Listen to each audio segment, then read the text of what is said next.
Ante todo, gracias al Congreso por haberme pedido y yo con gratitud pues, a realizar una pequeña aportación a esta misa.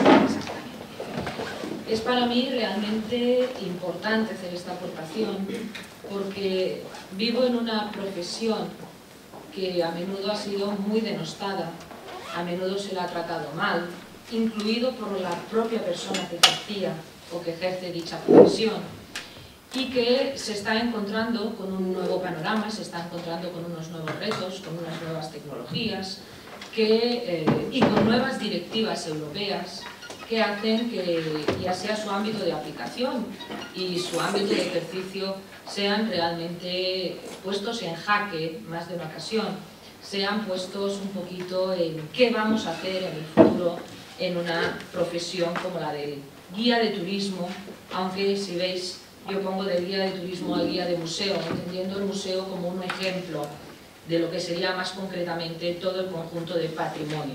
Y patrimonio lo entiendo tanto a nivel cultural como a nivel natural, no me quedo solo en una parte de ese patrimonio.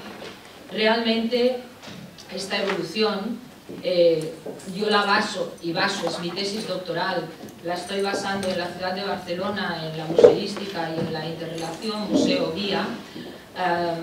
En Barcelona ha habido unas propuestas y unos cambios de evolución importantes. Una ciudad donde en un inicio, cuando se formularon las visitas hace bastantes años, sobre todo se asentaron a partir de los años 50, una ciudad en la cual solo había como una especie que entre los guías llamamos el sota, caballo y rey. Montjuïc, paradita, ver a la ciudad desde arriba, llegar a la Sagrada Familia, vuelta sin entrar y finalmente acercarse al centro gótico, un paseillo y poco más. La ciudad no estaba ni tan convulsionada, evidentemente, ni con tanto tráfico en esos años 50, ni en los 60, ni en los 70, ni en los 80. A partir de los 90 las cosas empezaron a cambiar un poco. Un poco en muchos sentidos. Quizás ya no nos valía solo esa pequeña imagen, esa pequeña mirada desde Montjuïc, que se sigue haciendo, no tenemos que engañarnos, y quizás no nos servía solo ver un centro histórico desde fuera.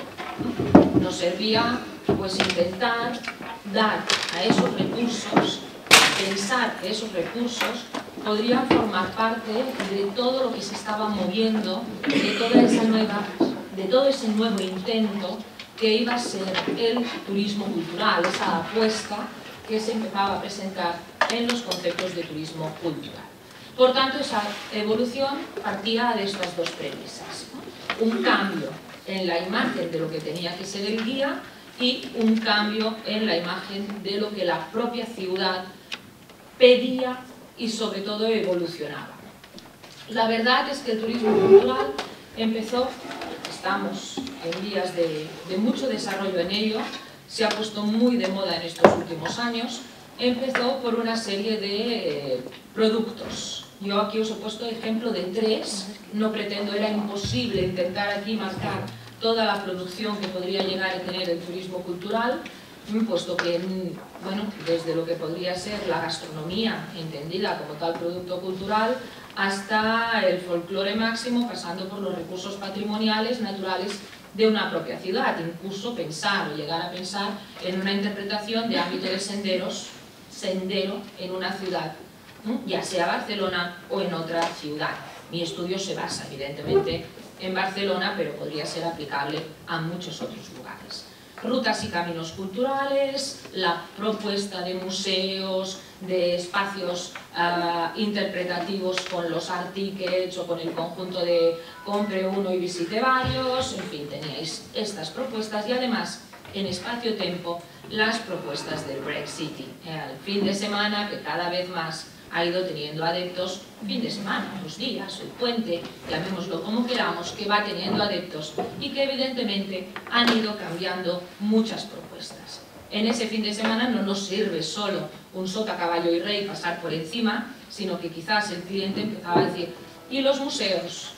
Muy bien. ¿Y los edificios modernistas? Entró el año Gaudí, entró el año Domènech i Montaner, entró el año Puig i Cadafalch, entró el año del diseño, y aquello nos iba planteando un reto tras otro reto. Al punto que nos dimos cuenta, desde la propia concepción de nuestra profesión, que o cambiábamos o nos íbamos a quedar en un estancamiento realmente complicado y con una imagen, como decía al principio, era ya como muy denostada por parte del sector turístico. Lo cierto es que más de una vez, y creo que ustedes lo habrán vivido aquí, o de vienen unos amigos, voy a hacerles de guía por mi localidad, por mi ciudad, faltando, bueno, es una propuesta, es entre amigos, los amigos traen más amigos, otra propuesta, y aumenta, se acaba creando un grupo, y los conocimientos, las dinámicas, la forma de manifestarse, el hacer llegar la interpretación a esas personas, pues planteaban unos cambios importantes. Los cambios importantes en el mundo del guía se toman en el eje que os estoy presentando en esta diapositiva. El eje central es cómo voy a interpretar, qué voy a comunicar, a quién se lo voy a comunicar y cómo lo tengo que comunicar. Evidentemente, el flujo de comunicación aquí es absolutamente necesario. Puedo ser un iPad, es decir, grabarme y, antiguamente decíamos cassette, nos tenemos que modernizar y hacer muchas cosas, y soltar un discurso en el cual, bueno, llega objetivo, claro, pero sin pasión, sin entretener. Y evidentemente esto es lo que durante muchos años llegó a ser. El guía soltaba el discurso, le pagaban su full day o half day y hasta ahí llegaba y poco más. La verdad es que no nos conformamos con eso. No nos podemos conformar, ni por parte de las ciudades, espacios naturales, ni evidentemente el turista ya se conforma.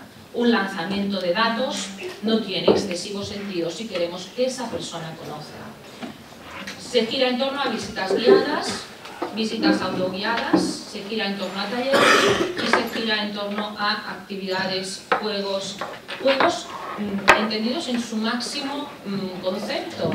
Un guía poder hacer pues desde una búsqueda del tesoro en la ciudad, una gincama y bueno, ser uno de los puntos que vaya resolviendo una serie de elementos que el turista va buscando. Con un cierto éxito, la verdad sea dicha, se nos han pedido desde hace bastante tiempo elementos de juego, de conceptos distintos a la hora de interpretar, a la hora de acercarnos al turista. La actividad, pues me ha apetecido poner la flecha hacia abajo en esos dos primeros elementos porque estamos luchando para que realmente esa flecha ya desaparezca y esa parte primera sea absolutamente fuera del marco de nuestra profesión. Y hablo de profesión. Cuando a mí, haciendo una visita, el turista me dice, bueno, ¿y usted, además de guía, qué hace? Y le digo, pues yo soy guía, no además de guía. Mi profesión es la de guía y disfruto haciéndola. Intento que ustedes entiendan lo que es mi ciudad, lo que es mi país, dónde me encuentro, qué gente tengo, qué recursos tengo y por qué estoy aquí. Si eso yo puedo compaginarlo con la otra profesión que me encanta, que es la de docencia, pues bienvenida sea. Y ambas me son compatibles, afortunadamente, no siempre es así, pero en este caso ambas me son compatibles. Y ambas me permiten una transmisión, una interpretación en lo que quiero hacer con mis recursos patrimoniales. Y evidentemente las flechas que van para arriba es algo que muchas veces, con todos mis respetos, con todo lo que los servicios y con todo lo que las empresas pueden llegar a hacer, olvidan. Y es que el visitante, cuando está al lado de un guía, el guía es casi el elemento final de su visita. Habrá utilizado hoteles, habrá utilizado restaurantes, habrá utilizado todo lo que ustedes deseen y quieran. pero el contacto con el cual el visitante empieza a preguntarle al guía, empieza a informarse, porque en las oficinas de información el tiempo es el que es, y desean ver, no desean estar separados, es con el guía. Y un buen guía puede arruinar literalmente el que se vea bien una ciudad, un recurso, o puede enaltecerlo de tal modo que esa persona diga, mira, lo he entendido, me daba miedo entrar en el Picasso y resulta que descubro un Picasso absolutamente genial. Resulta que miró, acabo viendo las formas, buscando los colores, no me da miedo acercarme al patrimonio. Y un poco esa es la lucha por la que vamos a abogar en este nuevo camino del ámbito de la interpretación, de las claves que nos llevarán al éxito del guía. Interpretar, informar y comunicar. 3 ejes básicos, pero no los únicos. A esto hay que sumarle algo más. Y el algo más es exactamente esto. Esa relación directa que tenemos con el visitante y, sobre todo, el mensaje que vamos a lanzarle a ese visitante. El guía ha de ser objetivo. Cuando nos preguntan, ¿quién juega hoy en partidos de fútbol? Uy, pues va a jugar el Barça. Depende de cómo se diga, ya saben de qué equipo eres y puedes tener a alguien del Real Madrid en medio del equipo, o alguien del Español, o alguien pues que a lo mejor no es simpatizante. Pues miren, hoy tenemos un partido de Barça-Real Madrid. Se queda en ese elemento objetivo, en esa parte de información, distinto a cuando llega otro tipo de información en la cual la objetividad ha de ser enfatizada. No elementos subjetivos, sino que ha de ser enfatizada.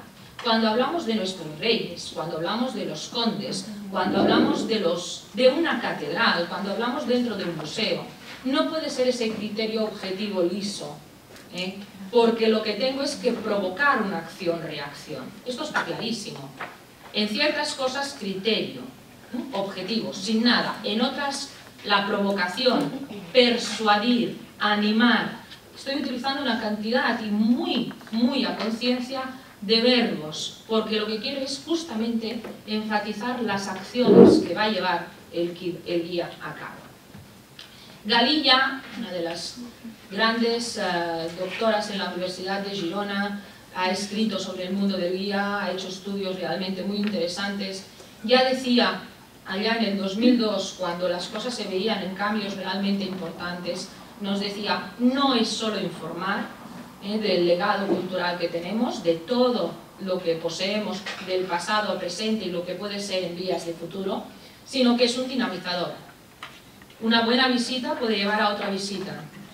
Oigan, pues si les gusta, yo les recomiendo que además hagan esto, vayan allí, disfrutarán, tenemos otros equipos, otros productos, otra gente humana detrás, con lo cual es un gran dinamizador si es un buen guía. Estamos en lo de siempre.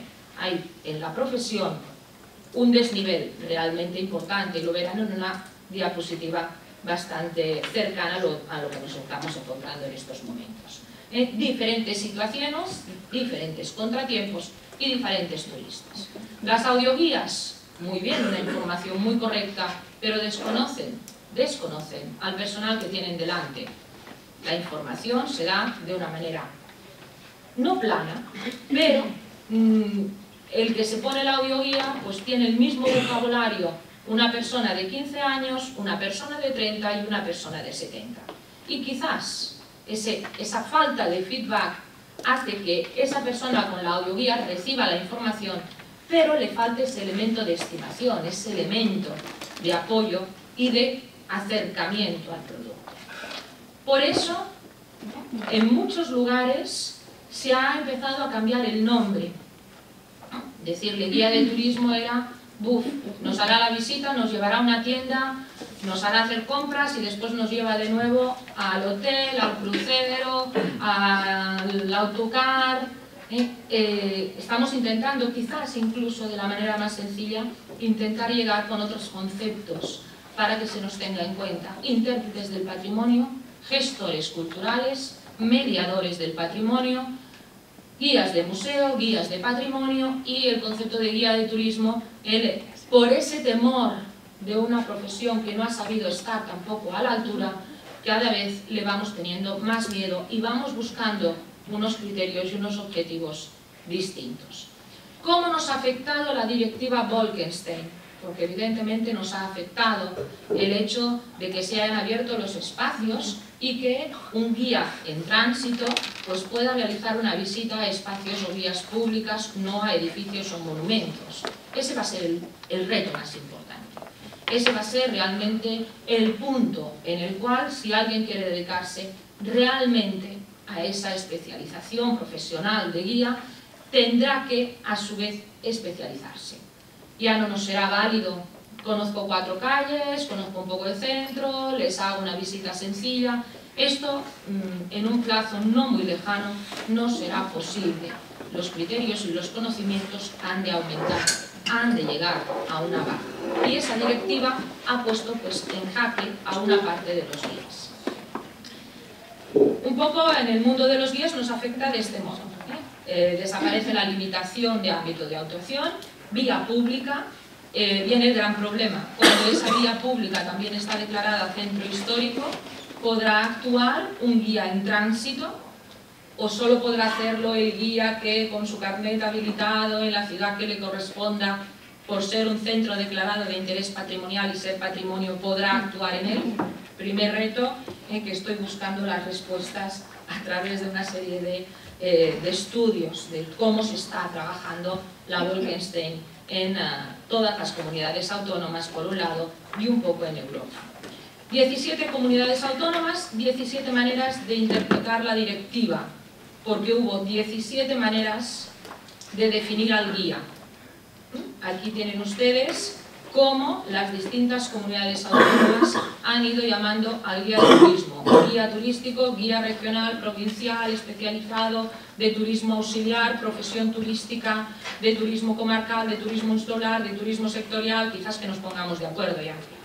Empecemos por lo más sencillo, poco a poco, y vayamos complicando nuestra profesión. Pero la verdad es que sí que hay un elemento clave, que es el que tienen ustedes aquí, que es el que se lleva una parte grande del pastel. Pues vamos a ayudar a que esto empiece a tener un poquito de imagen realmente profesional.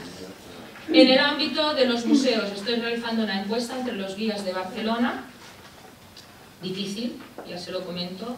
Los guías no llevan control de sus visitas, es algo que a mí me ha dejado un poco sorprendida, pero cuando he conseguido hablar, llevo 75 encuestas, para mí es un récord, realmente lo es, hay poca disponibilidad por parte de los profesionales de guías de turismo, y lo cierto es que me he sorprendido. No puedo tener comparativas porque nunca se había hecho un estudio similar, con lo cual estoy arrancando desde cero.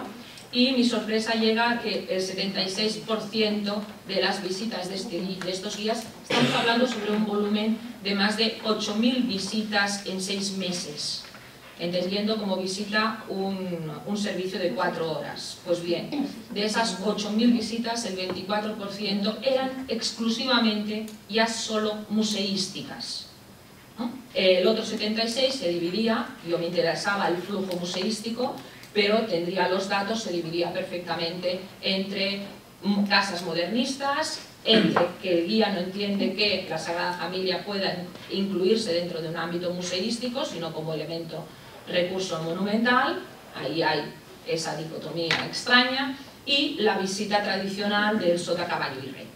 Entonces el resultado, como mínimo, este marco ya me da un 24%, un cambio por lo que respecta a la profesión de mis compañeros, conocida de que durante muchos años los museos casi ni los veíamos. Es evidente que entre esos museos hay uno que sorprende, que es el Museo del Barça, que se está llevando, todos lo hacen, a todos la casilla ha ido apareciendo como afirmativa, y el Picasso en algún guía no iba.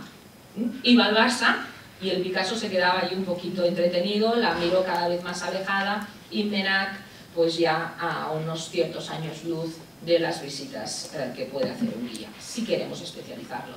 No digo que no sea correcto, digo que es curioso el abanico extraño que vamos produciendo en la ciudad de Barcelona. Bien, aquí hablábamos un poco de lo que era la directiva y cómo esa directiva afecta en el caso de Cataluña a través de la normativa, cómo la normativa existente que ha ido variando y que los últimos elementos reglamentados habían sido del año 2000, pues ha tenido otro elemento añadido para entrar y no ser completamente opuesta a lo que señalaba la directiva de Bolkestein. Quedan esos espacios públicos de libre circulación, mientras que monumentos, museos y zonas de interés cultural o de interés nacional y bien cultural quedarían reservados específicamente al profesional, al que se ha habilitado para ser y trabajar como guía. Las visitas a la ciudad, tenemos visto desde otro ámbito, tenemos visitas museos, baja un poquito lo que es la interrelación, y aquí tenemos algo que es con lo que quiero cerrar, que es qué imagen doy y qué imagen he de dar. Esta es una visita que se nos propuso desde el Museo de Historia y que nos atendió. No era una visita educativa, el chico sabía que llevaba gente adulta y turista, y la verdad es, con todos mis respetos, muestro no la imagen, no la cara, no me parecía lo correcto, pero sí muestro lo que no tiene que ser un guía.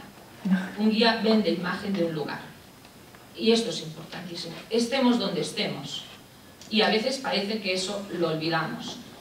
Yo me fijé en mis turistas, y los turistas miraban más que el pantalón no llegase a caer, sinceramente, que lo que estaba enseñándonos del barrio gótico. Fue realmente vergüenza ajena lo que yo sentí, puesto que era un compañero de trabajo y sencillamente me pareció pues un poco fuera de lugar. Esto es lo que no hay que hacer, evidentemente, y hay que conocer qué imagen, qué quiero darle y qué pide el turista. No es suficiente mostrar, el guía ha de interpretar, vincular, comunicar, llegar al oyente y ha de cambiar en sí mismo para especializarse. Y esos son mis objetivos en mi tesis y espero que lleguen a buen puerto y que consiga con ello un granito para el cambio de mi profesión. Gracias por su atención.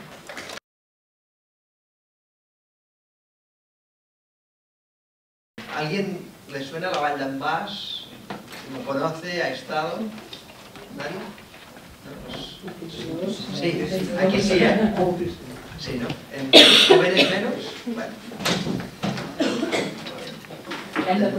Tendremos que trabajar más, en eso estamos.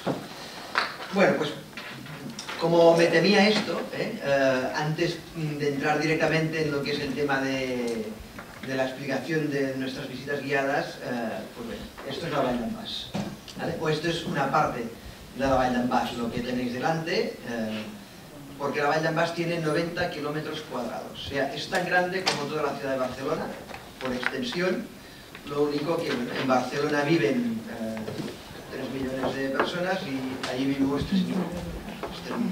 Es la gran diferencia, entre otras cosas, y evidentemente el tipo de turismo que tenemos tampoco es el mismo en muchas ocasiones, y el tipo de visitas que ofrecemos lógicamente también es muy diferente al que se puede ofrecer en la ciudad de Barcelona en una ciudad.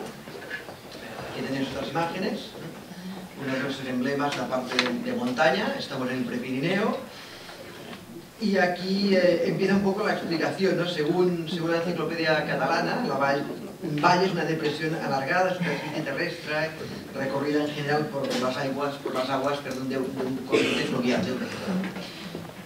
Pero aquí quiero mostraros un poquitín la diferencia entre diferentes valles.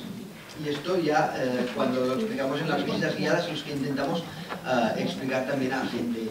Tenéis, por ejemplo, la parte izquierda, la parte derecha vuestra, mi derecha, lo que sería la Vall de Camprodon. Tenéis, por este lado, la Vall de Boí, la zona Lleida, y justo debajo también está la Garrocha, pero es muy diferente a nuestra zona, la Vall de Bianya. Son, por ejemplo, 3 tipos de valle diferentes. Y aquí lo tenéis a través del Google Earth. La Vall d'en Bas sería toda esta extensión que veis hasta casi Olot. Como veis, es un valle muy amplio, a diferencia de lo que a gran definición dice el diccionario, pues, o la gran enciclopedia catalana. Fijaos la Vall de Bianya, completamente estrecha ya, con lo que es la confluencia, con lo que es ya la frontera con la Vall de Camprodon, en la zona de Ripollès, y esto sería la Vall de Boí, que no tienen absolutamente nada que ver. Era un poco para introduciros en lo que hoy venimos a contaros lo que hacemos, ¿no? Y voy a hablaros del boom turístico que ha habido en la zona de la Garrocha, para después poder hablar de esto. Nosotros nos encontramos con una dificultad importante, que es que la Garrocha es una zona volcánica. Entonces este valle no es volcánico. Por propia inercia, antes un poco ha salido el tema, ¿no?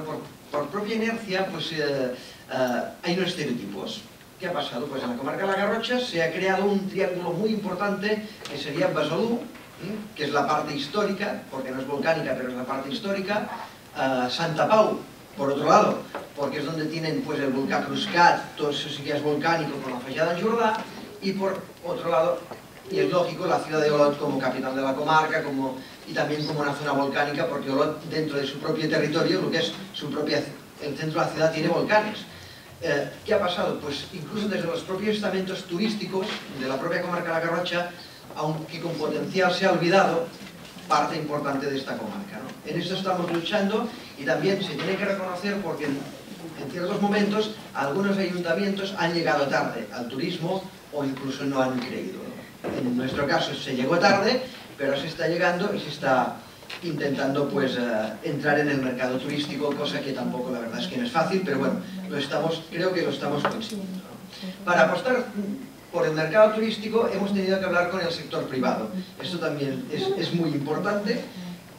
Y la diferencia también, ayer yo recuerdo por la tarde que hablábamos de tema privados, tema público, etcétera. Lo difícil es que el sector privado crea, por ejemplo, que tienes un buen producto turístico. O sea, el sector privado tiene su alojamiento, tiene su restaurante, y creer en el producto turístico que estás ofreciendo, a no ser que el propio privado, que un privado haga producto turístico, esto es complicado.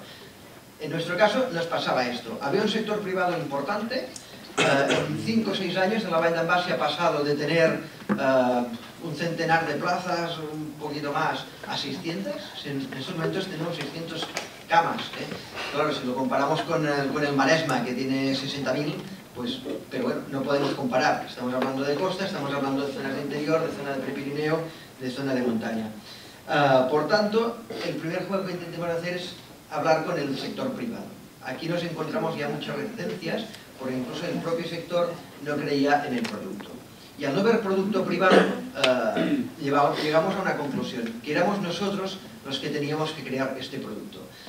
Yo no soy partidario que las administraciones públicas directamente creen producto. De hecho, aunque estoy luchando desde APTAL, desde la asociación que pertenezco, para que finalmente, ya que el privado no lo hace, o en muchos casos no lo hace, el público podamos vender de una vez por todas estos paquetes turísticos que nos están negando a través de las agencias de viajes, ¿no? Y que después no podemos, porque es un producto que no podemos comercializar, que se nos hace muy difícil. Pero bueno, como el sector privado le estaba costando, optamos nosotros, pues desde el ayuntamiento, para crear producto, para hacerlo. Primero se creó una visita guiada en torno al tema histórico. La Vall d'en Bas tiene patrimonio cultural, tiene patrimonio natural. Habéis visto por al principio pues, las montañas, lo que tiene esto ya no es mío, es de Nuria, las montañas que tenemos, el valle que tenemos, etc. Y tenemos un patrimonio histórico increíble. Y a partir de aquí creímos, y ha funcionado, que podíamos potenciar la historia del valle, la historia a través de lo que eran las guerras remenses, y creamos una ruta, que era una ruta que llamamos la ruta remensa. Las guerras remensas fue una guerra que hubo pues, en la Edad Media, ya a finales de la Edad Media, en el Salto, en la época del rey católico, cuando Fernando el Católico era jovencito, y de hecho el polo principal de estas guerras fue en la Vall d'en Bas, fue en la zona de la Garrocha, y no fue más que un alzamiento de los payeses en contra de los señores feudales, de los malos usos. Aprovechando todo esto, y que esto se llevó a cabo en la Vall d'en Bas, pues empezamos una visita histórica, cultural, nada aburrida, antes lo hablábamos, y adaptándose a los grupos, que esto era básico. La verdad es que ha tenido mucho éxito, está saliendo regularmente, y nos dimos cuenta que, bueno, que nos estábamos adaptando a estos grupos, ¿no? O sea, que te pedían poder salir el miércoles, pues mira, salíamos el miércoles, te pedían poder salir, no es como Barcelona, en Barcelona pueden hacer visitas cada día estipuladas a una cierta hora, etcétera, etcétera. Nosotros tenemos el turismo que tenemos, es mucho menos, y por tanto nos hemos tenido que adaptar un poquitín. Y a esto hemos llegado. Y la evolución directa de la visita remensa, de lo que teníamos, ha ido hacia visitas guiadas a la carta, pero de senderismo, que es el otro gran producto que tenemos en la zona, en la comarca de la Garrotxa y en la Vall d'en Bas, porque hemos tenido suerte que como el parque natural está muy restringido, pues nosotros hemos podido ser un poquitín más laxos al no ser un parque natural y por tanto promocionar muchas más rutas de senderismo que no se pueden promocionar en otros lugares de la comarca de la Garrotxa, y un poquitín hemos jugado con esto.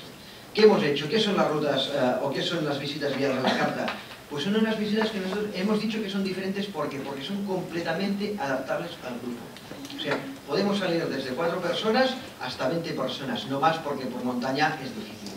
Nos adaptamos incluso a aquello que pide el grupo. O sea, por suerte, cada vez la gente viene más informada, pero como es montaña, como son zonas rurales, les da un poco de pereza ir a según qué sitios, visitar según qué lugares, porque bueno, es montaña, les da un poquito de miedo, y después aquí entramos nosotros. Por tanto, el turista, cuando viene a la Vall d'en Bas, tiene la opción incluso de decir, mira, es que yo ya sé dónde quiero ir, pero quiero que me lleves tú. Este es uno de los grandes temas de esta visita guiada a la carta. O sea, el turista escoge aquello que quiere ver. Por ejemplo, quiero ir, al principio habéis visto, pues bueno, había las montañas más emblemáticas, en Puigcacao, 1515 metros. Esta montaña podemos acceder a ella por 3 lugares distintos. Uno que es un paseíto, casi. Otro que es ya una vía ferrata, se tiene casi que escalar. Y uno, pues, puesto intermedio. Pues, te viene el turista y dice, mira, voy con mi familia, somos un grupo de 4 más unos amigos, queremos subir al Puigcacao. Pues muy bien. ¿A qué hora queréis subir? Evidentemente, no será a las 10 de la noche. ¿Qué día queréis subir? Es igual que sea lunes, martes, miércoles. Nos adaptamos completamente al turista.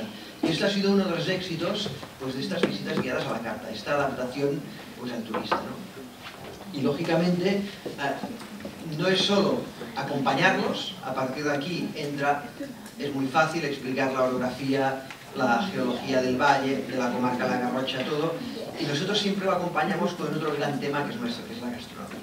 Entonces, pues, lógicamente, uno no se espera, porque esto no lo sabe el visitante, pues puede llegar, llegas a la cima, llegas a hacer una paradita y le sacas la coca de hostalets con el embutido, y esto ya acaba de rematar un poquitín la visita, ¿no?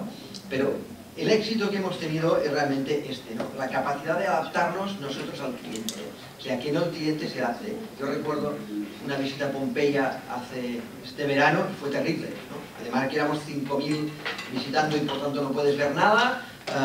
Encima la guía, o sea, además de maleducada, o sea, decía, mira, tienes que entrar en esta botiga, en esta tienda, aquí tienes que hacer el pipí, porque no puedes ir a ningún sitio. Además, mira, tienes 5 minutos, si dentro de 5 minutos tú no estás aquí, me voy, te dejo. O sea, esta es la diferencia. Nosotros, las visitas pueden, hombre, tienen un margen, pero pueden durar. O sea, si un día dura la subida o la excursión dura 2 horas, porque el grupo es más ágil, dura 2, pero si el grupo tiene muchas ganas de preguntar, de saber, de conocer, y dura 3 horas, pues la visita dura 3 horas. Han tenido éxito, estamos en el tema, y la verdad es que aún así yo tengo ganas que un día pues sea el privado el que decida hacer estas visitas. O sea que el ayuntamiento, el patronato de turismo, lo que tengamos que hacer es promocionar todo esto, venderlo, exportarlo donde sea. Ayer se hablaba de marketing, etcétera, etcétera. Que no sea el ayuntamiento el que tenga que hacer estas visitas guiadas, sino que sea el privado, porque realmente cree en esto y crea que además se puede ganar la vida, ¿no? Por tanto, pues bueno, os invito a conocerlas, porque esta es nuestra filosofía, ¿no? Cuando la gente va de vacaciones, la gente no quiere estrés. La gente cuando va de vacaciones quiere pasarlo bien, quiere llevarse un buen sabor de boca de donde ha estado, y quiere que aquello que ha visitado sea difícil de olvidar, que haya pasado un tiempo, siga recordando lo que ha visto, aquello que ha visitado, y nosotros en esto estamos, ¿no? En eso le ayudamos. Y además otro tema importantísimo, o sea, hay Facebook, hay Twitter, vamos a ferias, etc. Pero cuando uno se va con buen sabor de boca, o repite o viene con algo. Esto es importante. Bueno, yo os voy a dar una visión un poco distinta. Un poco explicar cómo hemos llegado hasta aquí. O sea, es muy importante tener un producto turístico, pero este producto turístico a veces para tenerlo tiene que haber detrás un trabajo que normalmente es un trabajo urbanístico. O sea, depende de la manera que ha actuado urbanísticamente el municipio, tienes un producto o no lo tienes, todo lo puedes haber cargado. Esto que es muy evidente en una ciudad, en un territorio como el nuestro, que el 90% del territorio es rústico, aún es más importante. Porque la Vall d'en Bas es paisaje, y el paisaje de la Vall d'en Bas son los campos de cultivo. Entonces, si los valleses, que era el sector principal, se hubieran ido a pique, no habría paisaje y no habría turismo. O sea, son dos sectores que son íntimamente relacionados. Igual que al principio el sector primario no creía en el turismo y ha tenido que creer porque lo ha necesitado para vivir como complemento, ahora es lo revés. Ahora el sector turístico necesita que el país no desaparezca. Entonces aquí el ayuntamiento ha hecho siempre un esfuerzo de preservación del suelo rústico que ha tenido una evolución muy distinta en el tiempo. En la Vall d'en Bas surgió en los años 70, finales de los 70, por una agrupación de municipios, eran 4 municipios. Entonces se hizo una agrupación de municipios, son 7 pueblos, eran 4 antiguos municipios, son 7 pueblos, y además se hizo una concentración parcelaria. Una concentración parcelaria es agrupar las tierras de cultivo que eran muy pequeñas y que no se podían utilizar, se agruparon y estas tierras pues, fueron más rendibles. Y eso fue la primera revolución del sector primario en aquel momento. La revolución del sector ahora pasa por la creación de un espacio agrario, que si tengo tiempo os lo explicaré, pero si no, pues es un tipo de cultivo de proximidad, de cultivo de calidad, de comercialización de marca de origen y tal y cual. Pero en realidad lo que ha hecho posible todo esto es el planeamiento urbanístico que desde los años 70 ya preservó el suelo rústico, cosa que no hizo Vall de Bianya, que convirtió el suelo rústico principalmente en urbanizaciones y en suelo industrial. Entonces, si la Vall d'en Bas no hubiera preservado el suelo rústico, no estaríamos hablando de turismo ahora. Ya en el 2002 hubo la nueva ley de urbanismo, que ha sido modificada en el 2012, y esta ley creó lo que se dice el catálogo de masías. Esta que he supuesto aquí es un ejemplo. Nosotros tenemos 500 masías. Estas masías, que había algunas en la montaña, muchas, con el tiempo habían quedado deshabitadas. La gente había bajado a la zona llana. Pero todas sí había muchas masías deshabitadas o con riesgo de deshabitarse. Entonces el ayuntamiento, a base de esta ley, creó el catálogo de masías. Este catálogo de masías, hay estos croquis en cada masía con los usos permitidos. Entonces, lo más importante también es que se hizo como esto es un ejemplo de masía. La masía, la casa, y esto es lo que nosotros llamamos la cabaña. La cabaña o la pañisa, esto era para guardar el grano. Entonces esto ha quedado en desuso. Cuando esto no tenía uso, ¿qué pasaba? Se dejaba caer, daba impacto visual muy feo, bueno, tenía ciertos problemas, ¿no? Entonces, con este catálogo de masías, ¿qué se ha permitido aquí? Que la gente que vive de payés se pueda quedar y la gente que no vive de payés puede hacer actividad complementaria. En principio la ley lo previó para el turismo rural, pero evidentemente no todo el mundo se puede dedicar al turismo rural, porque si todos se dedican al turismo rural, no la competencia, pues nadie vivirá. Entonces con el tiempo esta ley ha ido evolucionando, se ve que aquí se pueden hacer otro tipo de actividades, como actividades artesanales. Por ejemplo, tenemos gente que hace cocina ecológica, que cocina prefabricado pues, para vender con productos del valle, gente que hace tejidos, gente que hace yogures, gente que hace pues, embutidos, gente que hace instrumentos musicales artesanales. Pues esto se ha posibilitado que urbanísticamente sea posible tanto hacerlo en la casa como en la masía. Evidentemente que la masía, transformarla desde el punto de vista constructivo, pues tendrá que ser con mucho cristal, con aberturas muy grandes, no podrá ser totalmente opaco para no cargarse la tipología de la zona. Pero en el momento que esto puede tener un rendimiento económico, la gente se queda. Entonces, otro punto muy importante ha sido, un minuto, muy importante también el tema de la segregación, de permitir la división de propiedades horizontal, para que la gente, pues a lo mejor los hijos se puedan quedar y sean propietarios de su propio inmueble, en fin, toda una serie de medidas urbanísticas que son los que han permitido que el paisaje se preserve y que detrás del paisaje venga el turismo. También es la rutas en bicicleta, crear senderos al lado de las carreteras de la parcelaria pues para hacer rutas de bicicleta, porque es un sitio muy plano, o crear la zona de la fotografía que os enseñaba antes, de que se está en construcción de un ecomuseo del campo. Bueno, un tipo de camping que hay en un lugar solo un tipo ecológico. Bueno, son las medidas que han posibilitado desde el urbanismo pues que el turismo sea posible en nuestro municipio.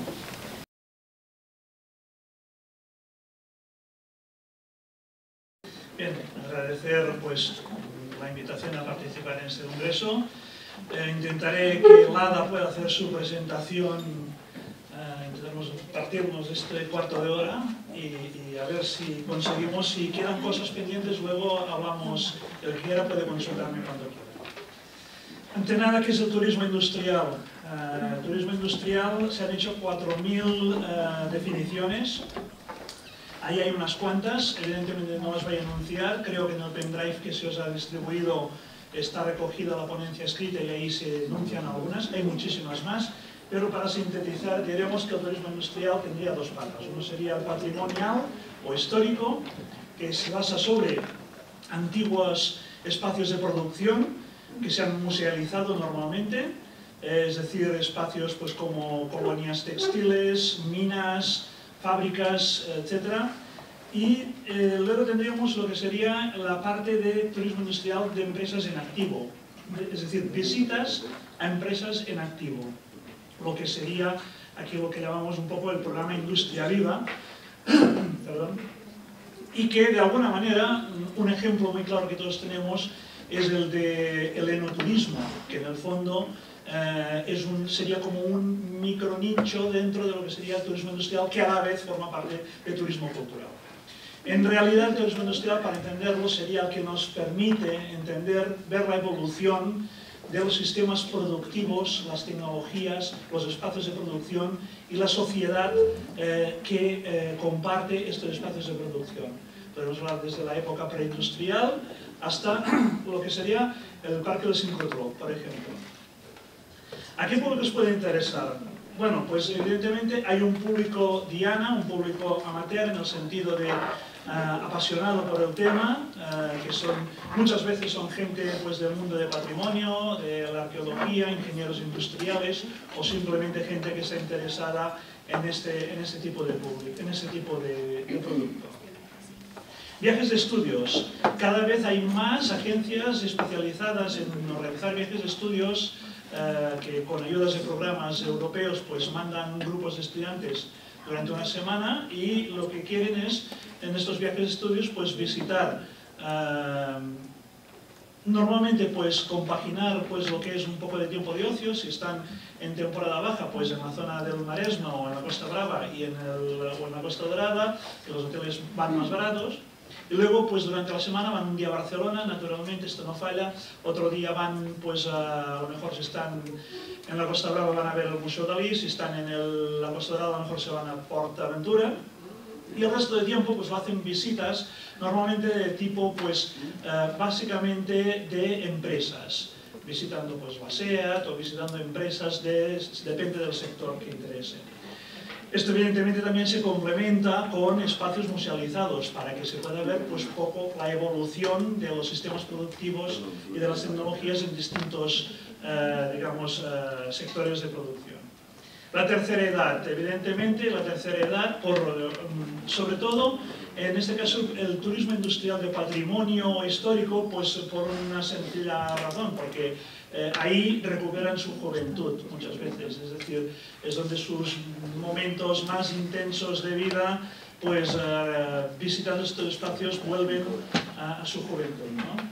El profesional o lo que sería el MAIS, es decir, lo que es convenciones, congresos.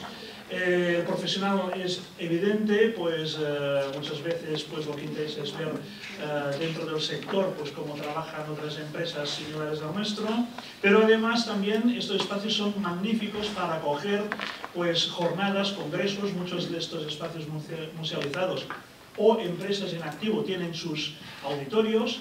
Pero además, evidentemente, tiene un éxito enorme, por ejemplo, organizar un after meeting after the meeting en unos espacios de estos musealizados, o realizar, por ejemplo, dentro de una antigua mina de carbón o de sal, pues hacer un catering pues comiendo en un espacio absolutamente insólito o entre medio de telares, etc. Turismo en general y familiar, es decir, el turismo en general porque, evidentemente, para ir más rápido he puesto la versión breve, para no entrar en lo que serían los elementos de atractividad de ese turismo que los tiene. Entonces, el turismo en general y familiar, ¿por qué? Pues porque cuando visitas, por ejemplo, el Museo de la Ciencia y la Técnica de Cataluña, visitando lo que es una antigua fábrica textil, pues se produce un diálogo intergeneracional entre los abuelos que están contando pues sus vivencias, contando pues que cuando con el ruido de los telares pues hablábamos con signos para avisar cuando venía el encargado, etcétera. Los nietos preguntando, ¿y a los 6 años trabajabais? Es decir, realmente estamos hablando de un turismo que nos es muy fácil de comprender este tipo de producto. Es una oportunidad para el territorio, desde luego. Nos permite recuperar y poner en valor el patrimonio industrial. Aquí tenemos, por ejemplo, Can Marfà, aquí en Mataró, y que evidentemente son espacios que, como no se nos ocurriría tirar pues, en estos momentos una catedral o un castillo medieval, pues en estos momentos estos son testimonios arquitectónicos de un tiempo contemporáneo, pero que dentro de 200 años pues, la perspectiva va a ser otra. Tenemos la que genera nuevos puestos de trabajo, evidentemente, los que van a gestionar estos espacios, los guías, los monitores de talleres, etcétera, etcétera. Genera actividad turística en lugares no turísticos. Aquí, por ejemplo, vemos lo que es el Museo de las Minas de Cercs, en una comarca, en el Berguedà, donde la gente vivía básicamente del textil, en colonias textiles y de la minería. Cuando estas dos industrias cerraron, la gente pues quedó sin recursos económicos y esto ha servido a poner en valor turístico estos espacios, tanto las colonias textiles como en este caso la mina de carbón de Cercs, ha permitido pues, generar puestos de trabajo, negocios apareados como son pues, servicios turísticos pues, de restauración, hotelería, en fin, y otros. Permite mostrar el tejido productivo y promocionar a las empresas de un territorio, es decir, estamos generando unas sinergias importantísimas y más en los tiempos de crisis entre lo que es la industria turística y lo que es el sector productivo, el tejido productivo. Por lo tanto, esto es una gran oportunidad para el territorio. Diversificamos la oferta y el valor añadido en los lugares turísticos. Por ejemplo, aquí tenemos pues Palafrugell, que sus playas son muy famosas, ¿no? Calella, Tamariu, Llafranc, etcétera, etcétera. Y que lo que hacemos es dar un valor añadido porque Palafrugell se desarrolló gracias a la industria corchera y nos permite pues, ofrecer, en este caso, la visita al Museo del Corcho y con las rutas que llamamos Kerkus-Suber, pues donde se hace un desayuno como los antiguos obreros antes de ir a trabajar, se visita la casa de un patrono, se sube a la Torre de las Aguas, esta torre modernista, desde donde tenemos la oportunidad de ver el único lugar que tenemos una visión absoluta, maravillosa del Baix Empordà. En fin, por lo tanto, lo que hacemos es dar más valor añadido en frente a la competencia de turismo de sol y playa y, por tanto, también nos permite desestacionalizar estos destinos turísticos. Aquí vemos el Museo del Ferrocarril de Vilanova i la Geltrú, que naturalmente pues, sus playas están muy concurridas en verano, pero lo que es el Museo del Ferrocarril también se puede visitar en invierno. La oportunidad para las empresas. Hay unas cuantas buenas razones para que las empresas también abran sus puertas al público, promocionan su producto, llegan en contacto directo con el cliente, tienen la oportunidad de tener un feedback con él, de ver qué opinan de sus productos, les convierten en prescriptores, por lo tanto fidelizan a este cliente, generan confianza en el producto, es una señal de transparencia, también ganan nuevos clientes a partir de estas visitas, consiguen nuevos canales de comunicación distintos a los que utilizaría una empresa de su sector. Por tanto, es un posicionamiento ante la competencia porque lo que están haciendo es comunicarse, por ejemplo, su publicidad aparece en guías turísticas y su competencia, pues no. La motivación del personal, un trabajador de una empresa que abre sus puertas al público, pues se ve más reconocido en su trabajo y además pues se implica más, pone más en valor a la empresa en la que está trabajando. Esta valoración del oficio consigue muchas veces captar nuevas vocaciones. Muchos estudiantes, cuando hacen una visita, por ejemplo, a un taller de sopladores de cristal, descubren que a eso es lo que les gustaría hacer, es lo que les gustaría trabajar. Es decir, visitando estas empresas descubren una vocación que muchas veces es la única manera de conseguir relevo para determinados oficios. La integración en el territorio, naturalmente, es muy importante. Abrir las puertas nos convierte en vecinos. Sabemos lo que ocurre tras estas paredes por las que pasamos por el lado cada día. Mejora la imagen de empresa. Es muy importante para determinadas empresas que tienen una mala imagen, como serían las papeleras, por ejemplo. Tras visitar una papelera como Stora Enso, que está en Castellbisbal, una multinacional escandinava, pues nos damos cuenta, nos cambia totalmente el chip de la imagen que tenemos de una papelera que contamina, que gasta agua, que hace peste, etc. Cambia totalmente. Son, por tanto, nuevas opciones de negocio y, por tanto, un incremento de ventas. Una oportunidad para el sector turístico, porque son nuevos productos turísticos. Abrimos nuevos destinos, tenemos nuevos nichos de mercado para que haya empresas, como antes decía la chica que ha intervenido, pues conseguimos pues, que haya oportunidades para que otras empresas, para este segmento de mercado, este microsegmento, se puedan especializar estas empresas. Por tanto, más negocio. No son bromas, estamos hablando evidentemente de casos muy espectaculares, en este caso de patrimonio industrial, histórico, arquitectónico. Ironbridge en Inglaterra recibe 300.000 visitantes al año y Bieliska en Polonia 1.200.000. Naturalmente, estos llevan el sello de patrimonio de la humanidad, por tanto, esto ayuda mucho a vender. Otra brutalidad, en este caso de visita a empresas. Vale. Tenemos Autostat, que en estos momentos está recibiendo 2.200.000 visitantes en un complejo de 250.000 metros cuadrados, donde tiene además 11 restaurantes y un hotel de 5 estrellas.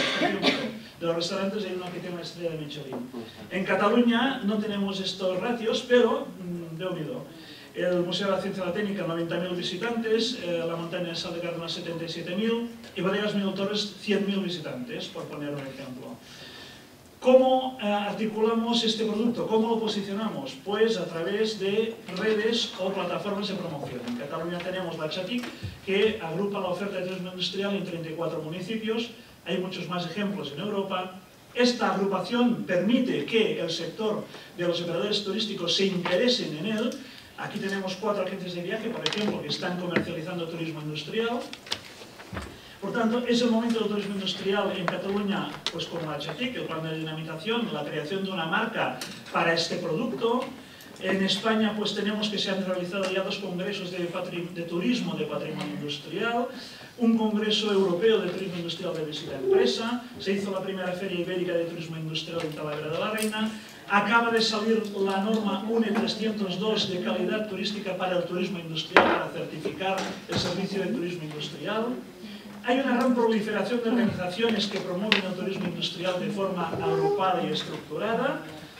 Ahí tenemos, por ejemplo, el caso de la RETI, que se va a presentar en este junio, el próximo junio. La RETI Española de Turismo Industrial, que se promovió desde Cataluña a través de la Chatic. Curiosamente, no va a estar como socia fundadora, porque no hay pasta, así de claro. La Diputación de La Coruña va a tener la presidencia que había tenido Cataluña. La Cámara de Toledo va a tener la gerencia y la secretaría.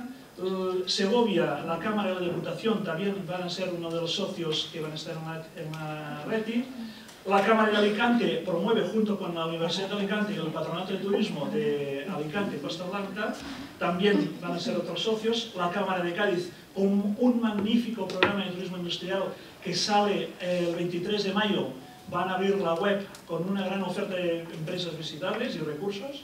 Y finalmente la Universidad de Sevilla, que ha conseguido agrupar en torno suyo a la Junta, a la Diputación, al Ayuntamiento, la Cámara y la Confederación de Empresarios, y que va a permitir crear la primera cátedra de turismo industrial en la Universidad de Sevilla. En Europa esto ya existía antes en Angers, esta cátedra.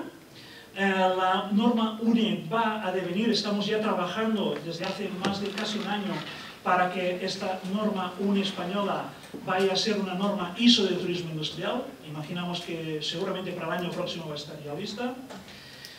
Otro síntoma de que el turismo industrial está en emergencia es que el Consejo de Europa le dedicó este año el Día Europeo del Turismo, lo dedicó al turismo industrial. También lo que es la Organización Mundial del Turismo lo ha puesto entre sus líneas estratégicas.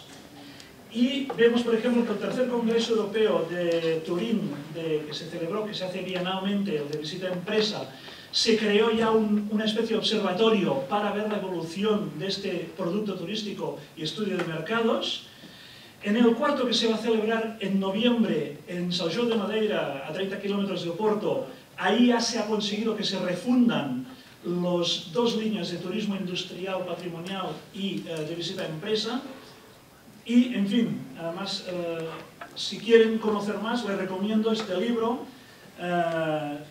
que pues, salió publicado el año 2010, Industrial Tourism, Opportunities for City and Enterprise, de estos autores, que analizan pues, la importancia y la estrategia de muchas ciudades para desarrollar el turismo industrial en sus términos municipales. En fin, ha llegado el momento, creo, de la reindustrialización turística.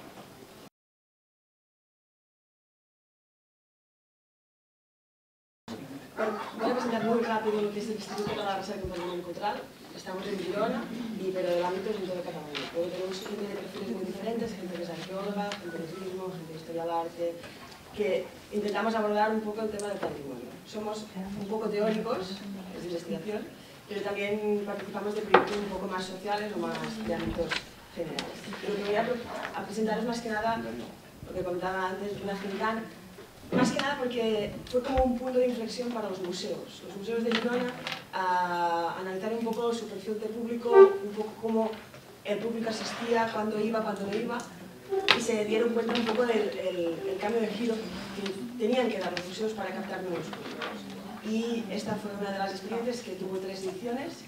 Por problemas políticos actualmente y problemas económicos está un poco congelado el proyecto, pero ahora está un poco, bueno, está volviendo a empezar. Me voy a saltar un poco también toda la teoría.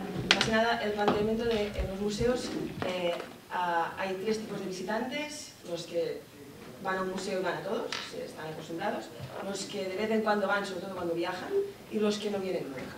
Y luego es este perfil de público el que realmente les interesa en los museos, más que nada porque pensad que en Girona es una ciudad donde la gente, hay Ryanair, hay el aeropuerto, la gente viaja, coge el Ryanair, se pasa una mañana o una tarde en la ciudad, visita como mucho un museo y está en el museo media hora, y luego se va a Barcelona.